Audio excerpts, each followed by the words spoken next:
Assalamualaikum, halo Tribuners, apa kabar semuanya? Kembali lagi nih dalam program Hati alias Sehat Itu Indah. Nah, Hati hari ini kita akan membahas mengenai suatu permasalahan kesehatan yang terkadang tidak disadari oleh orang yang mengalaminya. Dan biasanya yang mengalaminya itu udah dari usia muda sampai usia tua. Nah, permasalahan kesehatan yang saya maksud itu adalah kolesterol tinggi. Nah, untuk membahas mengenai kolesterol tinggi ini, kita sudah terhubung dengan Dr. Ahmad Farisal. Halo, Dok. Halo, Dokter. Halo, Iya, apa kabar, Dok? alhamdulillah sampai saat ini masih sehat di tengah-tengah wabah pandemi ini, Mbak ya. Iya, harus selalu sehat ya, Dok ya. Harus selalu sehat. Iya, Dok. Sebelum kita bahas soal tema nih, Dok ya. Biar Tribuners Oke, ini oke. kenal dengan dokter dulu, Dok. Dokter Oh ini ya, biasa boleh, boleh. prakteknya di mana sih, Dok? Mana tahu dia mau Oh berobat ya. sama dokter, Dok. Kalau untuk saat ini praktek di banyak tempat ya, salah satunya di Klinik Bintang Kimaja.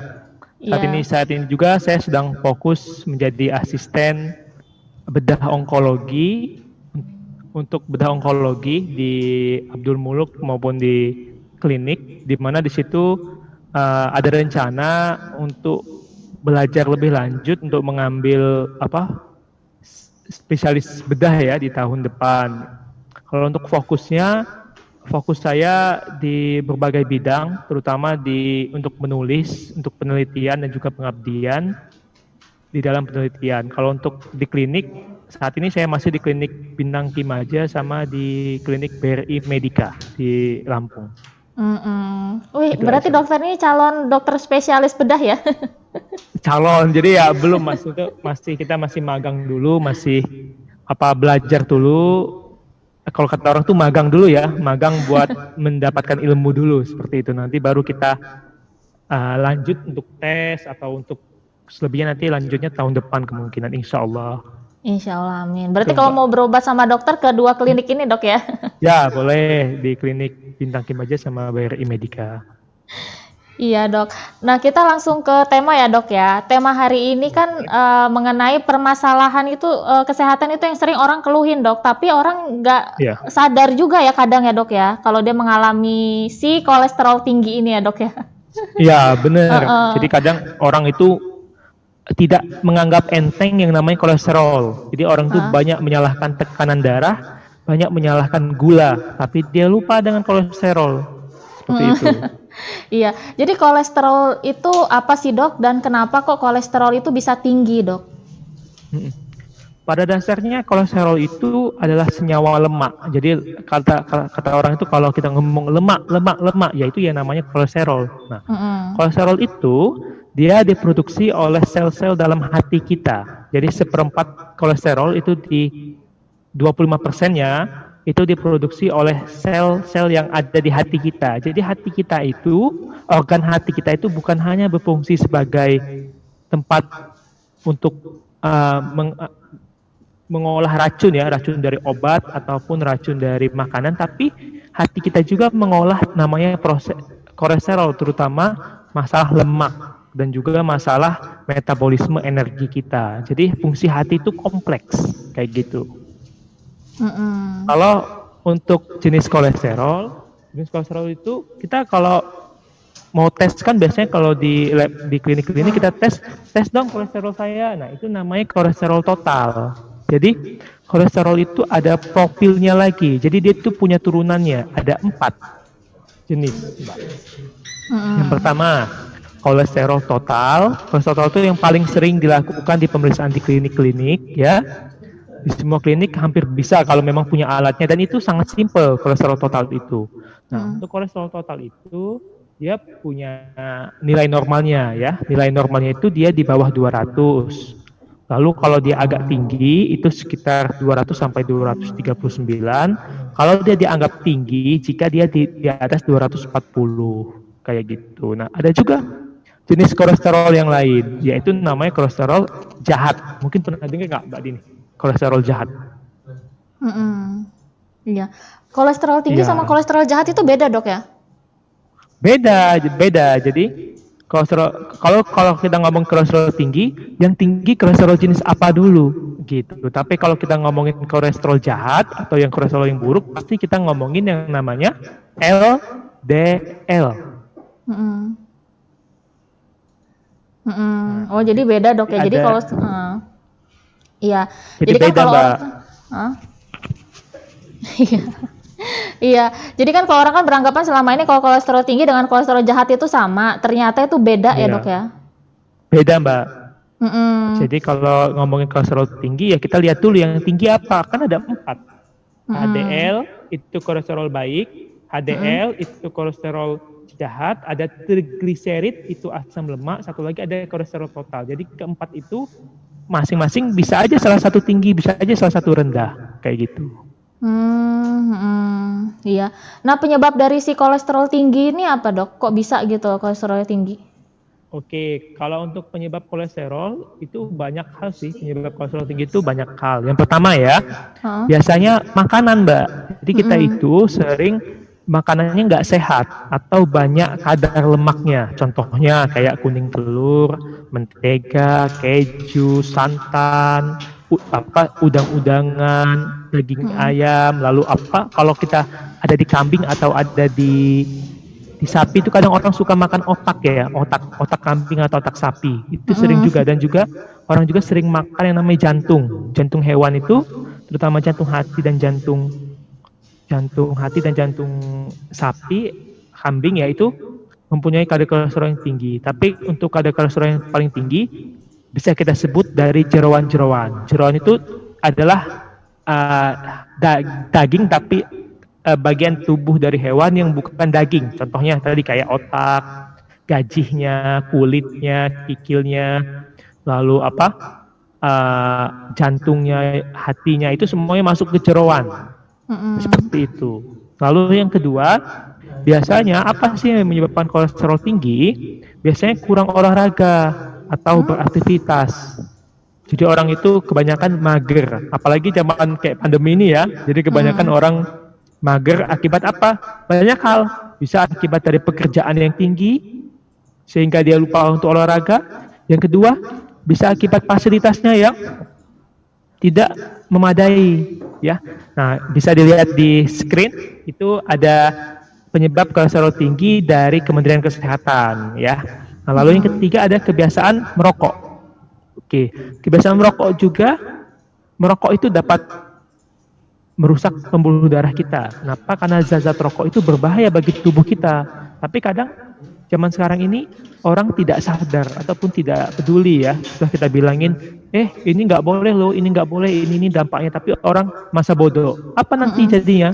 Nanti jadinya kalau rokok sih paling biasa nanti dia kena penyakit paru obstruktif kronik. Jadi namanya PPOK.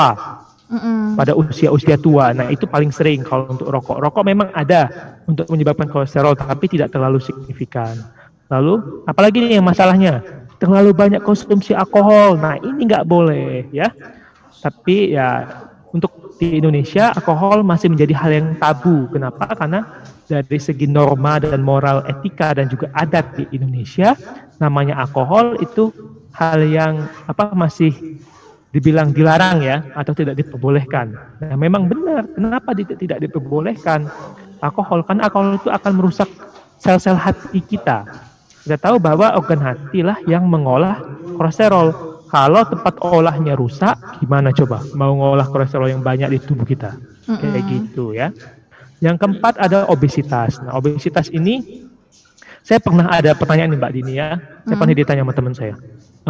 Kenapa ya orang gendut ini kalau orang yang udah dalam posisi overweight atau posisi gendut itu makannya malah kadang banyak banget, nambah. Karena gini Mbak, ternyata sel lemak itu akan memproduksi hormon leptin namanya. Hormon leptin ini akan meningkatkan rasa lapar sehingga orang yang dengan kondisi overweight itu bukan obesitas ya, lagi mau gendut gitu ya, atau berat badannya lebih, itu biasanya makannya akan lebih juga. Kenapa? Karena lagi ada pertambahan massa lemak dan juga pertambahan hormon leptin. Makanya orang obesitas itu biasanya kolesterolnya tinggi. Ya jelaslah kolesterol yang tinggi. Kenapa? Karena lemaknya banyak. Mm-mm. Sedangkan kolesterol itu kan asam lemak kayak gitu. Jadi berkorelasi. Lalu ada juga pada kondisi tertentu orang-orang yang punya penyakit diabetes. Nah, penyakit diabetes ini juga dikenal sebagai penyakit gula ya. Penyakit gula ini akibatnya dua. Yang pertama, akibat produksi hormon insulin. Jadi ada namanya hormon insulin yang ada dalam tubuh kita yang diproduksi oleh pankreas itu menurun. Atau yang kedua, penerima dari hormon insulin atau reseptor itu berkurang. Akibat apa berkurang? Akibat dari adanya obesitas. Ya, orang-orang dengan obesitas itu dapat menurunkan respon pengambilan insulin dalam tubuh kita, sehingga nanti gula darah kita yang ada dalam darah tidak bisa masuk ke dalam tubuh, tapi berada tetap pada bagian darah, dan itu membahayakan. Ya.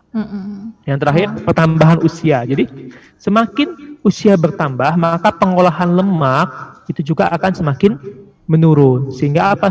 Sehingga makin banyak lemak yang tidak diolah tubuh, atau tubuh bisa saja kewalahan mengolah lemak. Makanya pada usia yang sudah menuju tua itu makanannya harus benar-benar sehat. Nah, siapa yang kita contoh? Kita contoh Jepang, ya.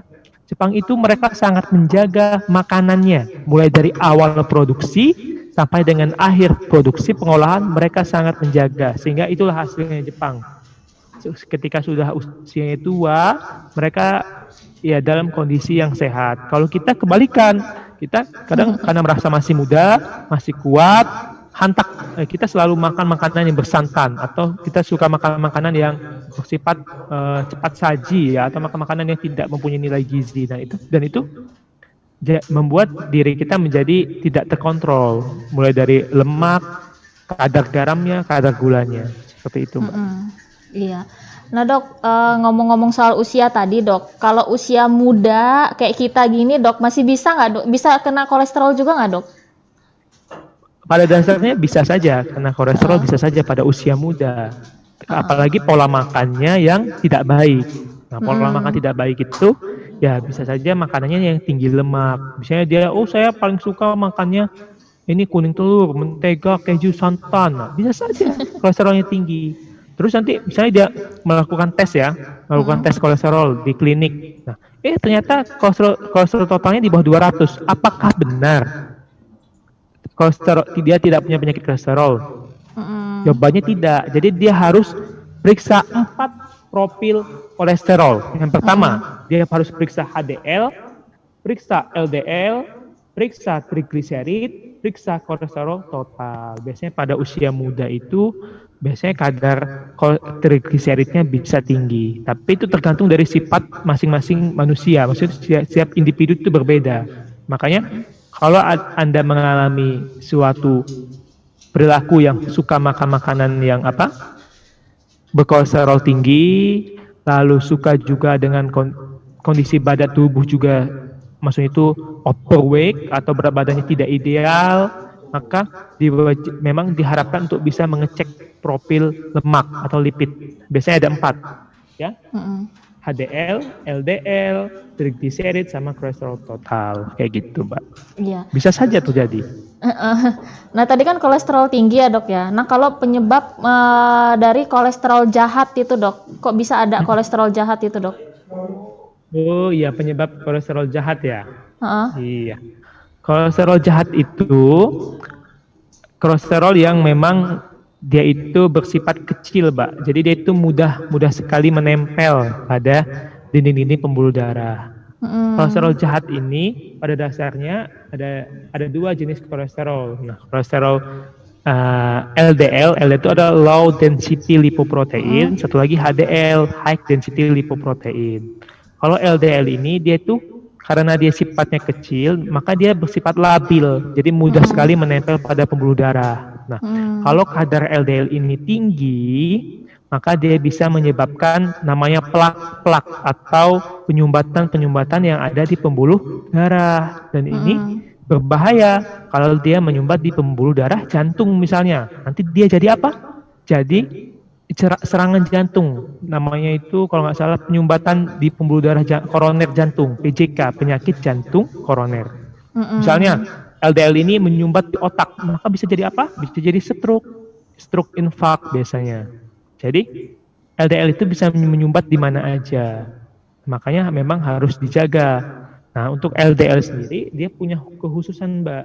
Jadi LDL itu dia harus optimalnya itu di bawah 100 mg per desiliter. 100 mg. Nah, ngeceknya kayak mana? Nah, itu ngeceknya biasanya tersedia di lab-lab, di laboratorium itu biasanya sedia pengecekan LDL. Nah, lalu itu untuk orang yang normal ya, untuk orang yang normal tanpa penyakit diabetes, tanpa penyakit jantung, tanpa penyakit hipertensi, maka optimalnya dia di bawah 100 mg. Tapi jika mempunyai penyakit diabetes, penyakit hipertensi maupun penyakit jantung biasanya harus di bawah 55 mg. Jadi lebih lagi dikurangin. Kayak gitu. LDL ini salah satu yang sering menjadi polemik kalau dibagi orang kesehatan ya. Ini yang sangat sekali kita fokuskan bagaimana cara menurunkan LDL. Seperti itu, Mbak. Jadi LDL itu suatu suatu bagian dari kolesterol yang dia itu sifatnya kecil dan labil sehingga mudah sekali menempel di pembuluh darah. Seperti itu, Mbak. Iya. Nah, Dok, asalnya dari kolesterol jahat ini apa dari makanan juga, Kak, Dok? Iya. Kalau untuk asalnya dari makanan, semuanya itu kalau namanya peningkatan kolesterol itu semua dari makanan semua. Jadi makanan sama yang kita aktivitas kita itu juga berpengaruh terhadap peningkatan LDL, peningkatan kolesterol buruk kita. Misalnya, nah ini ada tipsnya. Ini tips buat menurunkan LDL ya. Ada tipsnya. Tipsnya yang pertama itu tingkatan kegiatan olahraga. Jadi kita harus berolahraga. Kenapa? Dengan olahraga maka akan membakar lemak, mengurangi kadar lemak. Lemak itu dijadikan tenaga. Jadi lemak itu dijadikan tenaga.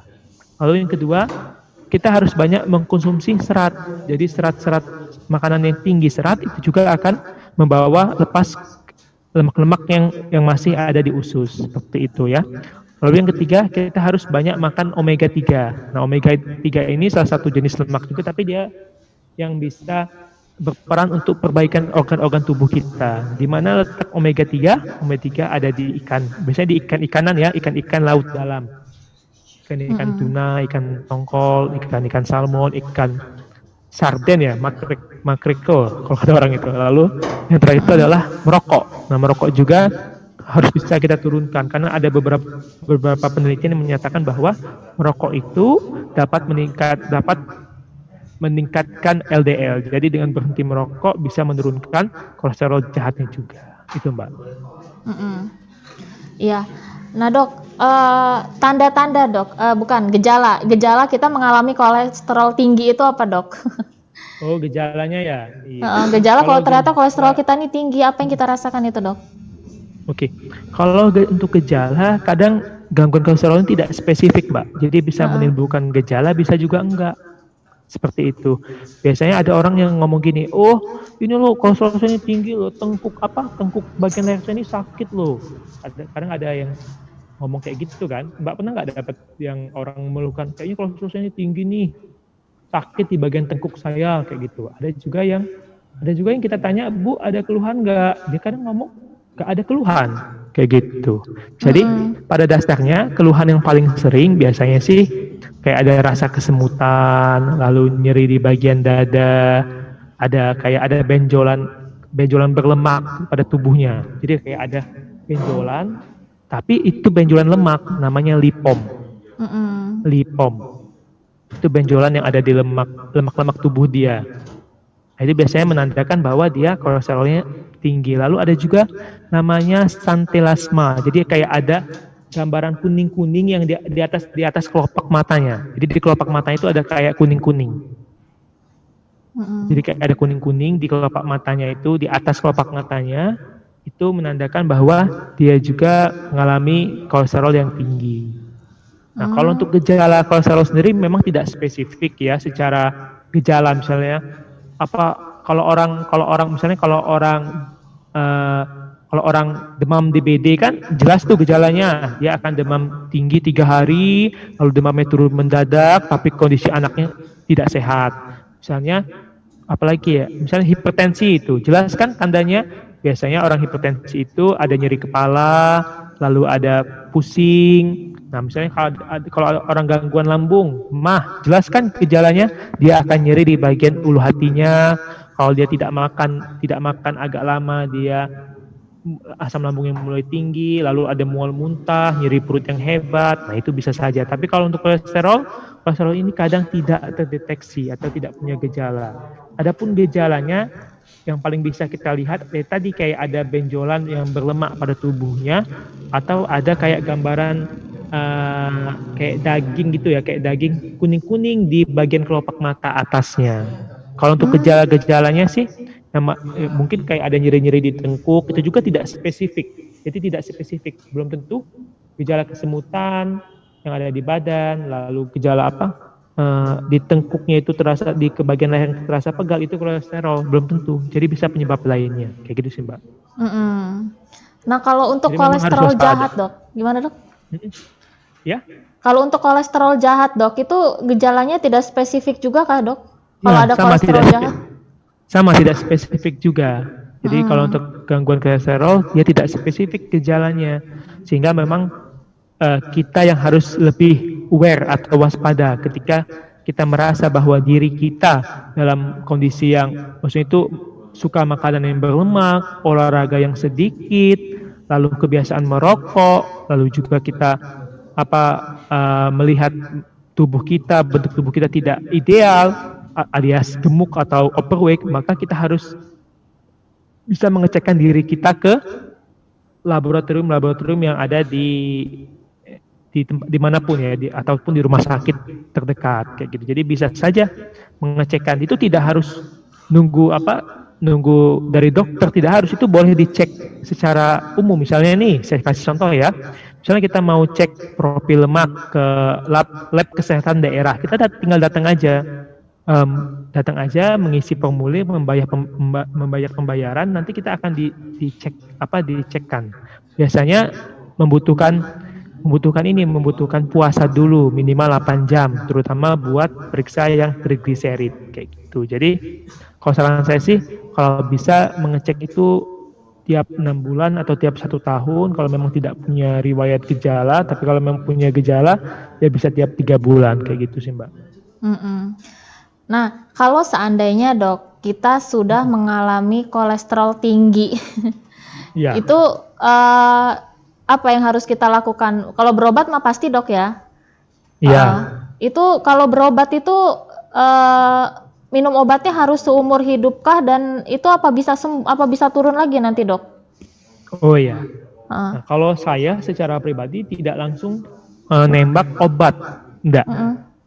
Jadi saya lihat dulu resiko-resiko yang ada di pasien. Nah, jadi ketika pasien itu ada resikonya apa aja? Ada diabetes enggak? Ada darah tinggi enggak? Ada penyakit jantung enggak? Nah, lalu saya lihat kembali Mbak, profil apa yang tinggi. Nah, kalau LDL, trigliserid atau kolesterol total yang tinggi, salah satu atau ketiganya, maka dengan adanya faktor pencetus, misalnya dia punya diabetes, dia punya penyakit jantung, maka akan saya kasih obat. Nah, untuk pemilihan obatnya ada banyak jenis ya, dari golongan stantin, dari golongan niacin, cukup banyak. Nanti itu boleh dikonsulkan ke dokternya, maksudnya konsul secara lebih lanjut. Lalu yang kedua, saya harus tahu pola hidupnya dulu Mbak. Jadi nggak sembarangan kita kasih obat. Jadi kita tahu pola hidupnya dulu. Misalnya pada dasarnya dia orangnya memang pemalas. Misalnya kolesterolnya tinggi, 280 misalnya datang ya, wah tinggi nih. Iya misalnya. Apa langsung kita kasih obat? Enggak, kita buat dia berusaha dulu buat menurunkan diabetes, menurunkan kolesterolnya. Kita lihat pola hidupnya. Oh ternyata dia malas olahraganya. Oh dia sukanya makanan yang lemak-lemak. Oh dia sukanya minum alkohol, oh dia suka merokok. Jadi kebiasaan-kebiasaan yang buruk kita singkirkan dulu. Kita biarkan dia diet selama 1 bulan. ya. Mm. Atau kadang ada sih, memang ada beberapa pasien yang ngomong gini, kelamaan dok 1 bulan, oke 2 minggu, kita suruh 2 minggu dengan perubahan yang drastis, maksudnya itu benar-benar berubah, nggak boleh yang asal-asalan berubahnya kayak gitu. Nah, lalu bagaimana mengevaluasi kolesterol? Kalau untuk mengevaluasi kolesterol itu ada yang tiap bulan, tapi biasanya tiap per 3 bulan, Mbak. Jadi per 3 bulan, kalau dia konsumsi obat nanti dicek ulang profil lemaknya per 3 bulan. Misalnya bulan Januari dia minum, berarti Januari, Februari, Maret. Nah, Maret akhir dia udah, atau April awal dia akan cek lagi profil lemaknya setelah konsumsi obat 3 bulan. Tapi mungkin Mbak paham dengan kondisi kita ya. Jadi kadang ada yang tidak sabaran kan. Waduh, ini saya gimana? Udah turun belum? Nah, biasanya sih kalau memang dia mau bersedia nggak masalah, cek tiap 1 bulan nggak masalah, asalkan pasiennya mau aja. Gitu. Jadi asalkan mau, ya memang lebih bagus, ya lebih bagus kita kontrol tiap bulan. Kalau memang bisa ya alhamdulillah, malah lebih bagus. Jadi kita tahu perkembangannya kayak gitu, Mbak. Jadi karena kadang memang bisa nggak turun pakai obat? Bisa. Jawabannya bisa sekali, ya. Pakai diet bisa nggak? Bisa sekali. Jadi bisa nggak kolesterol tanpa obat? Bisa, asal dietnya berubah. Jadi kalau dia dietnya tetap, misalnya orangnya tetap makan berlemak, ngerokok, tidak olahraga, kalau hanya mengandalkan obat nggak bisa. Jawabannya akan bisa, cuma agak sulit dan butuh waktu yang cukup lama. Bahkan terkadang bisa gagal juga karena memang nggak dibantu dengan diet yang seimbang dan juga dia hanya mengandalkan obat kayak gitu. Iya. Nah, itu kan yang dokter lakukan untuk yang kolesterol tinggi, Dok ya. Untuk yang kalau dokter melihat ada orang ini ada kolesterol jahat, Dok, di dalam tubuhnya itu apakah yang dokter lakukan juga sama, Dok? Sama. Konsep dari kolesterol jahat juga sama. Jadi saya melihat, saya akan turunkan juga ke kolesterol jahatnya. Jadi LDL ya. Jadi tadi kan untuk terapi tadi yang saya jelaskan itu bisa berlaku buat misalnya LDL-nya tinggi, trigliseridnya tinggi, atau kolesterol tinggi, atau salah satunya tinggi, nggak masalah. Mau jahat, mau yang trigliseridnya, mau yang kolesterol totalnya tinggi, itu bisa dilakukan dengan teknik kayak gitu. Jadi kita tanya, kita namanya kalau hubungan anamnesis, kita wawancara lebih dalam. Jadi kalau ada orang dengan masalah diet ya, masalah diet begini, kita harus wawancara dulu, lebih mendalam. Jadi harus dikorek-korek dulu, Dok ya deh. Iya, harus dikorek-korek dulu. Jadi kita harus tahu secara mendalam. Jangan-jangan dia punya riwayat keturunan, misalnya keturunan memang bentuk tubuh yang bentuk tubuh yang gendut ya, maksudnya itu bertambah overweight dari keluarganya, atau keluarganya punya penyakit jantung keturunan atau penyakit kencing manis. Nah, itu harus kita waspadai. Jadi harus benar-benar kita kontrol, jangan sampai dia jatuh atau terkena penyakit yang lain selain kolesterol gitu, Mbak. Nah, Dok, ini baru saya mau nanya, Dok ya, dampak kalau kolesterol tinggi itu dibiarkan, dampaknya gimana, Dok, ke kita, Dok? Kalau kolesterol tinggi itu dibiarkan, Dok? Ya, kolesterol tinggi dibiarkan itu komplikasinya, Mbak, yang kita takutin. Kemana, Dok, komplikasinya? Jadi awalnya komplikasinya itu ada namanya penyakitnya dislipidemia.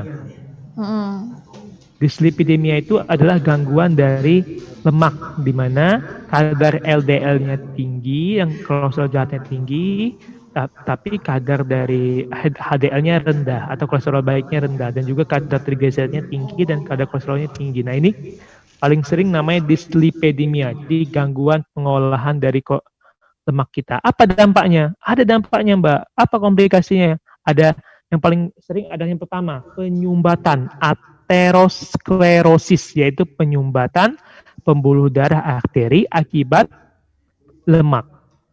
Aterosklerosis. Nah, kalau aterosklerosisnya terjadi di bagian mana? Di bagian jantung, maka tadi dia bisa kena penyakit jantung koroner. Jika nanti penyumbatannya berada pada bagian otak, maka bisa jadi kena stroke.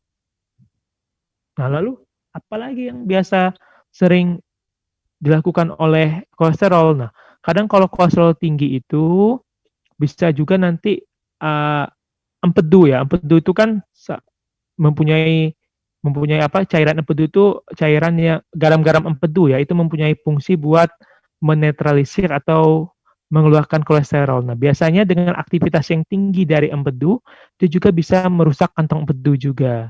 Sehingga nanti kolesterol nggak jadi teratasi. Nah, kolesterol yang tinggi juga tidak baik bagi kondisi usus manusia.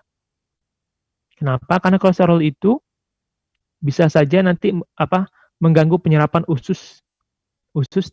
penyerapan gizi di bagian usus manusia. Lalu apalagi komplikasi kolesterol? Komplikasi kolesterol itu cukup banyak. Yang pertama, dia akan mengganggu respon hormon insulin di tubuh kita. Lalu apalagi yang akan mengganggu? Dia akan membentuk tubuh kita akan menjadi gendut ya, atau tidak sehat, lemak-lemaknya akan banyak. Dan itu berpotensi lagi. Potensi paling besar kolesterol itu cuma 2, yaitu penyakit jantung koroner, dan juga stroke. Itu yang paling bahaya. Misalnya kalau dia menempel pada pembuluh darah yang ke ginjal, nah bisa juga penyumbatan pembuluh darah ginjal nanti bisa juga menyebabkan gangguan di ginjal. Seperti itu. Jadi kita takut itu adalah penyumbatan dari penumpukan kolesterol. Itu sih, Mbak. Banyak ya dok komplikasi. Itu Banyak. komplikasi hanya untuk kolesterol tinggi apa kolesterol jahat bisa dok ke komplikasi yang tadi dokter sebutkan? Ya sama aja. Kolesterol tinggi, tapi paling sering memang LDL sih. Kita kalau misalnya gini, kalau kita ngomongin kolesterol tinggi itu bisa salah satu dari 4 panel itu yang tinggi, atau 2 yang tinggi, atau kesemuanya tinggi, baru kita bilang kolesterol tinggi. Kalau kita ngomongin kolesterol jahat yang tinggi, berarti hanya LDL saja yang tinggi, kayak gitu Mbak konsepnya. Iya. Tapi memang paling tapi komplikasinya sama ya dok ya? Sama. Yang jadi fokus orang utama adalah LDL-nya Mbak. Jadi LDL itu jadi fokus utama kita. Jadi kalau LDL-nya itu tinggi, biasanya kita sudah mulai was-was, wah ini bisa aja nih resikonya ini gitu. Tapi tetap semuanya yang tinggi ya sebagai konsep bahwa apapun yang tinggi, apapun yang tidak normal, tidak optimal itu bahkan bisa mengganggu regulasi normal. Apapun yang tidak optimal akan mengganggu regulasi normal. Sehingga kita akan berusaha buat turunkan, kita akan berusaha buat optimalkan sehingga nanti pasiennya bisa nyaman, kita bisa hidup nyaman, bisa beraktivitas nyaman, bisa sehat sampai tua, bisa selalu bugar. Dan itu yang kita sebagai manusia yang kita cari. Kenapa? Dengan bugar kita bisa banyak aktivitas, kita bisa beribadah dengan tenang. Kayak gitu, Mbak. Iya. Nah, ini dok, sebelum saya tutup dok, ada nggak dok pesan-pesan yang mau dokter sampaikan? Iya, boleh. Nah, saya ada pesan sih Mbak ini ya, ada pesan di mana pesan ini cukup penting. Ini kalau mau PPT-nya boleh dibagikan. Kalau pesan penting saya adalah ini, kita harus membatasi konsumsi gula, membatasi konsumsi garam, membatasi konsumsi lemak. Jadi ada 3 hal yang harus kita batasi di dalam kehidupan sehari-hari kita saat makan. Yang pertama, berapa sih konsumsi gula yang dianjurkan? Adalah 4 sendok makan. Dalam satu hari itu kita konsumsi gula itu 4 sendok makan. Ya, sudah bisa dilihat di share screen-nya, di mana 4 sendok makan itu setara sama 54 gram. Ya.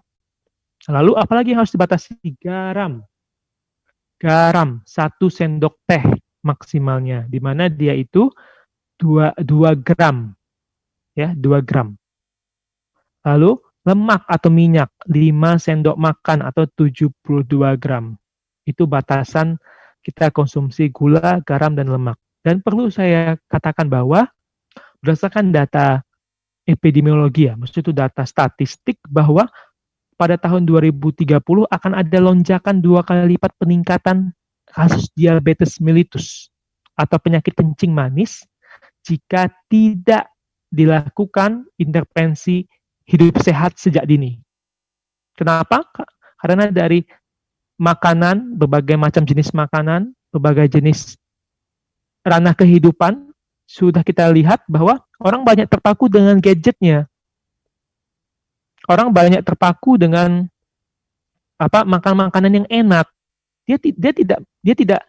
Dia lupa membaca komposisi makanan, komposisi gizinya. Dari 10 orang hanya bahkan 1 atau 2 yang ketika membeli makanan dia membaca komposisi gizi yang ada di makanan itu. Kita selalu lupa dan kita selalu tidak waspada. Padahal penyakit-penyakit ini kalau kayak penyakit diabetes, penyakit jantung, hipertensi itu masuk penyakit degeneratif ya, atau penyakit penuaan. Nah itu membahayakan di usia tua kita. Jangan sampai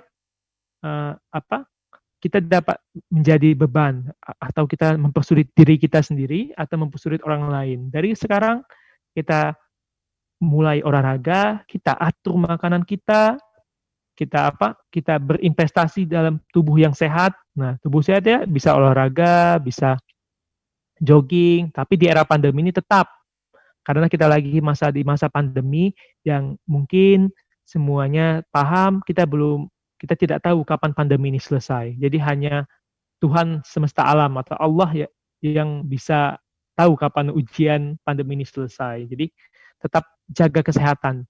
Boleh berolahraga tapi tetap jaga protokol kesehatan.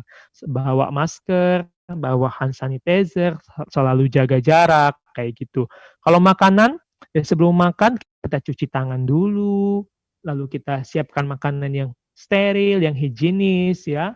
Jadi nggak boleh sembarangan. Makanannya pilih makanan yang sehat, tidak harus mahal ya. Makanan sehat tidak harus mahal, tidak harus yang ada di kaca-kaca etalase restoran mahal, tidak harus. Bisa dengan makanan yang terjangkau. Sesuai dengan Sesuai dengan kebutuhan keuangan kita bisa disesuaikan. Itu asal kita mau. Asal kita mau kita bisa. Kalau tidak mau ya tidak bisa ya. Kayak gitu. Lalu untuk lemak ya itu kita harus memang menjaga karena lemak ini kesimpulannya bahwa kolesterol ini kadang tidak punya gejala. Jadi orang anggap enteng kan, saya sehat-sehat aja kok. Saya sehat aja kok. Tahu-taunya tiba-tibanya kena serangan jantung. Ada nggak? Ada. Ya, dan juga kalau saran saya kalau bisa ya kita rutin gitu cek cek medical check up. MCU ya, medical check up mulai dari ronsen, lab, ya boleh tiap tahun, tiap 6 bulan, bahkan kalau memang punya dana yang lebih boleh tiap 3 bulan, ya. Kalau biar kita menjaga tubuh kita kayak gitu. Jadi kita harus selalu aware dengan tubuh kita karena kalau bukan kita siapa lagi. Dan ini pesan saya terakhir bahwa sakit itu tidak enak. Ya. Sakit itu tidak enak. Dalam sakit apapun, walaupun itu ataupun bisulan pun itu tidak enak. Jadi karena sakit itu tidak enak, makanya kita harus selalu sehat. Pencegahan lebih baik daripada mengobati. Itu saja yang bisa saya sampaikan, Mbak Dini. Iya. Sama-sama, semoga bermanfaat. Kalau ada salah-salah, mohon koreksi, tidak masalah, nanti akan saya benarkan ya. Pada Allah saya mohon ampun kalau memang salah-salah, ada salah kata, salah tingkahnya Mbak Dini. Iya Dok, terima kasih banyak Dok ya. Jangan bosan jadi narasumber ya Dok ya. Insya Allah kalau memang ada waktu siap Mbak, kalau memang diundang juga ya. Iya, pasti Dok. Nanti suatu saat pasti next saya undang lagi Dok ya. Baik Dokter Farisal, terima kasih banyak ya Dokter Farisal ya. Iya. Terima kasih Mbak Dini. Iya Dokter. Nah Tribuners, itu tadi obrolan kita bareng Dokter Farisal. Semoga obrolan bermanfaat. Sampai jumpa lagi. Assalamualaikum. Dadah.